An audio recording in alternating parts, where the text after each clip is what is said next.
Well, hi, this is Jay Arthur, author of Lean Six Sigma Demystified and the QI Macros. Now, sometimes people ask me, if we're in competition with Minitab and some of the other products out there, and in a way we are, but the 1,000-pound gorilla in the room is not Minitab. All right, I go to all these trade shows and conferences, and what do I see? 30-year-old Excel, line, bar, and pie charts.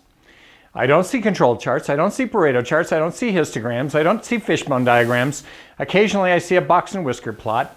And so when I look through all the journals, right? So the Joint Commission Journal on Healthcare Quality or Quality Progress magazine, do I see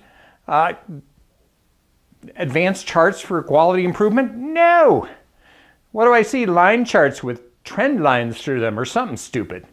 All right, so, I don't think we're really in competition.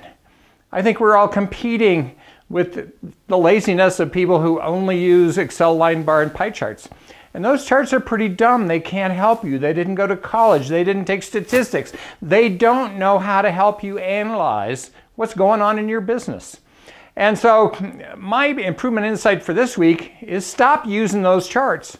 Start using the tools of quality. Use the QI macros, use Minitab, use something else. I don't care, right? But start using the tools of quality and start showing them in your work. Start publishing what you're doing so that we can all see that people are actually using the tools of quality. That's my insight for this week.